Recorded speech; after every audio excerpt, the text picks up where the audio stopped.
14 qism.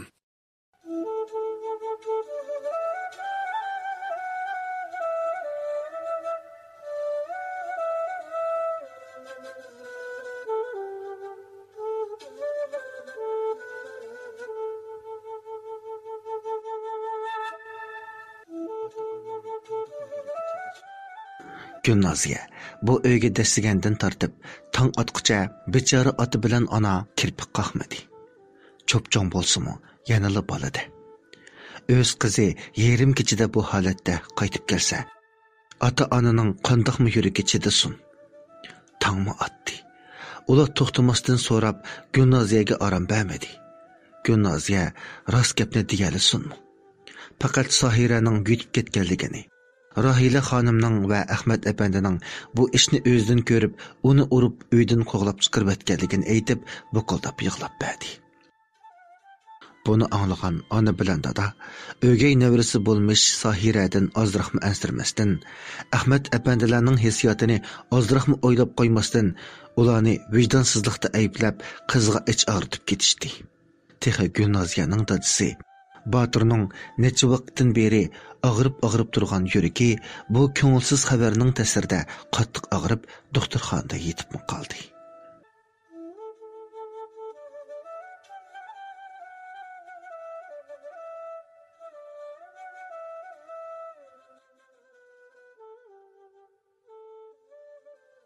Erining doktorxonada yetib qilishiga sababchi bo'lgan Ahmad apandilarni kunda mingni tillab, Gulnarxonning jini oz qoldi.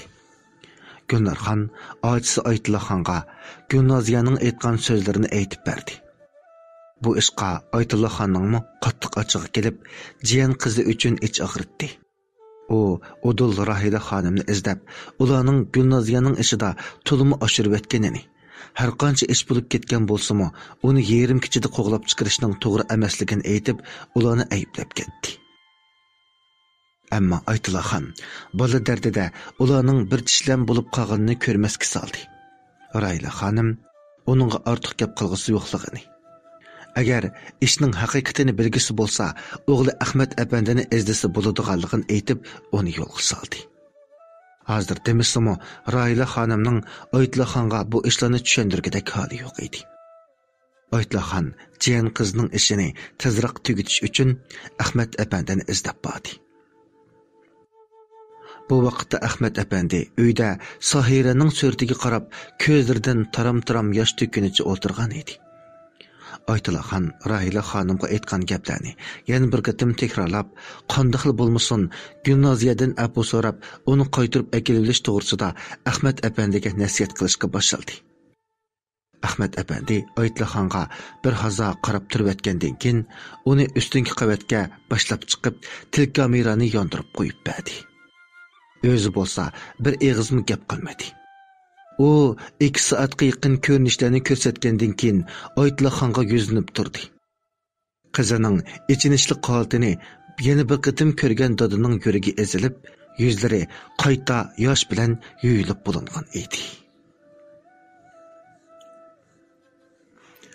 Amdi dana, bu so'rashga tegishli odamzodi kimkan? Uning qilganlariga biz texi uningga hech nima qilmadik. Mening sizga ortiq gap qilgudek holim yo'q. Jiyan qizingiz, ya'ni hilqi hayvon, qonun soti bilan vijdon sotining jazosini kutsin. Endi chiqib ketsangiz bo'ladi.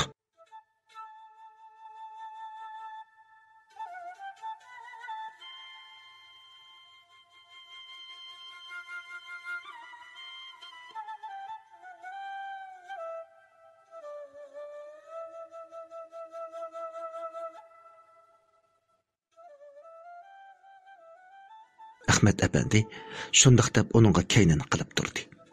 Oytullaxon bu ko'rinishlarni ko'rib, ham Ahmad apandining gaplarini anglab, nima deyishini bilolmay, uningdan apu so'radi, ham tasallilik so'zlarni aytib uydan chiqib ketdi. U jiyan qizi Gülnaziyani bunchalik bag'ritosh, rahimsiz deb o'ylamagan edi. U eg'ir qadamlarini so'riganicha Gulnarxonlar tarafga qarab yo'l oldi. Oytullaxon doktorxonaga yetib borganda, Baturning qishida Gulnarxonlar bor edi. u Gulnarxonni chaqirib chiqib, palampay bilan pastga tushib ketadigan o'rinda Gulnoziya bilan Ahmad apandining orasida yuz bergan ishlarni tafsili so'zlab berdi. Ham Ahmad apandining oxirida degan so'zini singlisiga eqitmay timitmay aytib berdi. Gulnarxon bu gaplarni anglab, o'ngdisiga tushgili tashlab qoldi. U qizining bosh-boshliqligini bilsa-mu, ammo bu darajada qabih ekanligini o'ylamagan edi. Bir chaqda koridordan doktor sestralarning ansiz chaqirgan ovozi anglandi. Shundala ular as-hushini yig'ishib, nemish bo'lgando deb koridorga chiqishdi. Batur aka yerda sunaynib yotadi. Ikki sestra uning beshida bir ishlarni qilib yuratdi. Gulnarxon buni ko'rib, "Dadisi, ko'zlarini ochsala, meni bunda qo'rqitmislar dadisi", deb qiyochiya qilishga boshladi. Yotoqlardan nemish bo'lganligiga qiziqib, kishilarning boshlari ko'rinishga boshladi. Sestralar darhol uskunlarni ilib keldi. Angacha doktorlarmi yetib keldi. Sestralar darhol Batur akani jiddiy qutqizish uyiga akirib ketishdi. Aslida Oytullaxon Gulnarxonni chaqirib chiqib ketishi bilan cho'qim Gulnoziyaning ish ekanligini ko'ngli tuygan Batur aka ularning keyindan chiqib hamma gapni anglagan edi. Oytullaxon bilan Gulnarxonmi Batur akaning hamma ishlarni bilib bo'lganligini, mushi ish ta'sir qilg'achqa uning kesili tutib qolganligini qiyos qilishgan edi. Gulnarxon mayli qanday bo'lmasin, balalar qishimda bo'lsin deb o'yladi-mu, Gulnoziyaning ochisi Nojiyaga telefon qilib, tezdan doktorxonaga kelishni aytdi. Gulnoziyaga telefon qilish uchun nomerini bosdi-yu, ammo ulanish knopkasini bosqisi kelmadi. Nojiya opasining telefonini elibla doktorxonaga yetib keldi-da, Gulnoziyaning yo'q turganligini ko'rib, uninga telefon qildi. Gulnoziya ochisining telefonini elibla doktorxonaga yugurdi. Ammo Gulnoziya yetib kelguncha doktor Batur akaning jon o'zganligini aytib, ularni ichiga kirgizib qo'ydi. Gulnarxon bilan Nojiya bu qadrdonining yuziga yipilgan oxiraqni elib o'tib, uning ustiga o'zlarini etishdi. Bu vaqtda Gulnoziyami doktorxonaga yetib kelib, dadisining ustiga tashlandi. U tehe qo'shiq qetibmi ulgurdi. Gulnoziyaning qulashmagan qo'shiqlaridan Gulnarxon esiga keldi. U erining ustidan irg'ib turib, Gulnoziyani silkib turg'izdi. Dadang sendek bir aqli yo'qni baqqan xatolik uchun mushu kunga qoldi. U aqli yo'q mehnat. U oilaga yotliq bo'lib, sening neman kam bo'lib qolgan edi? Ha? Nemish xalqning qiziga oncha zulm salatding. Acaba ular qiziga qilganlaring uchun seni uydan qo'g'lab chiqarmay, beshiga gul tash qilib qisivasi bo'lamdi. Hammin qilgansan. Dadangning beshiga chiqding. Uyimizning tevrikini o'rivatding. Voy dadasi. Meni mushundaqni tashlab ketdingmi dadasi? Meni qandoq qilay deb o'ylamadingmi dadasi? Nojiyani dadisiz yashasin dedingmi dadasi? Nemaga qarab turasan? Ko'zimda yo'qot. Sendek hayvonni boqqanga sazoyi. Sendek rahimsiz aqli yo'qni boqqanga sazoyi. Yo'qot. Bu yerda yo'qot. Yo'qot.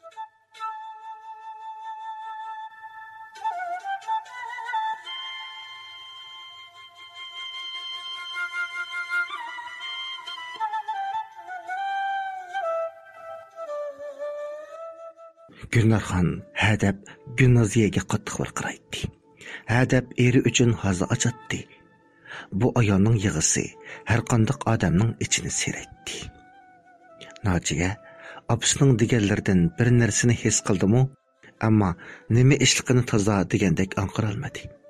U nima deyishni bilmay titrab turgan singlisini bir chetga tortib, uni avval uyga qaytishga ko'ndirdi. Chunki hozir opasining maydasini mushlab, chochlarini jo'lib, o'zini tashlab etishlaridan u Gulnarxondan ansirab qolgan edi. Bo'libmi Gulnarxon Gulnoziyaga qarsala texmi asabiylashib ketib boradi.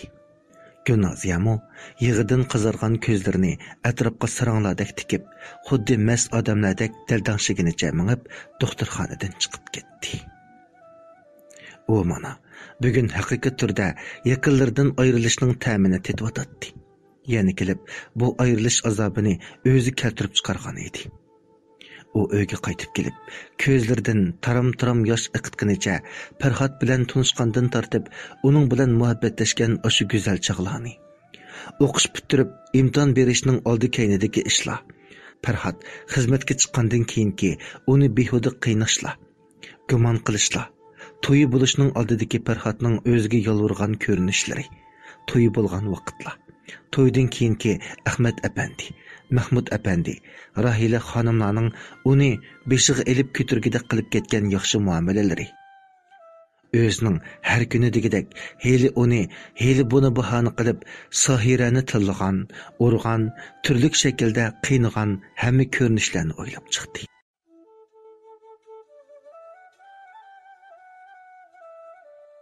Men nim bo'lgan odam, ha? Men texi bir ishlarni bahona qilib, ajrashib, ularning mol dunyosini yutib olmoqchi bo'lgan edim. Men o chog'da rostla ilishib qolgan bo'g'aymadim. Acaba mushundaq qilib erishgan mol dunyoni ko'tirib borsam, Farhodni meni qabul qiladi deb o'ylagan bo'lg'aymadim. Farhod uyini chiroyli tutgan deb nasihat qilgan edi. Uning ustiga u bir g'ururli yigit tursa, men zoda nimani o'yladim, ha? Men nima qilib qo'ydim? Hayot. Odamning qilganlari o'ziga shundaqmi tez yonamdi? Nemishqa bugünkidek oqibatning kelib chiqishini, bugünkidek kunga qolarimni o'ylamadim. Jahonda mendek muhamaqat, mendekmi aqlsiz odam bo'lamdi. Amdilikda Sohirani yo'qotdim. Dadamning beshiga chiqdim. Hamma odam mening qilgan ishlarimni bildi. Menga nafratlandi. Meni ko'ragi ko'zi qonmadi.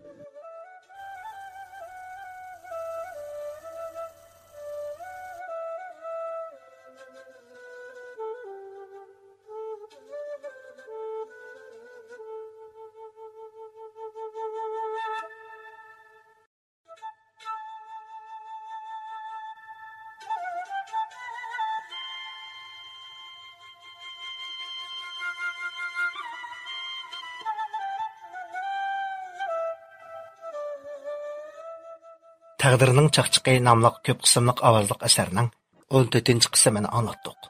Avtori Zaynabgul Abdurahim.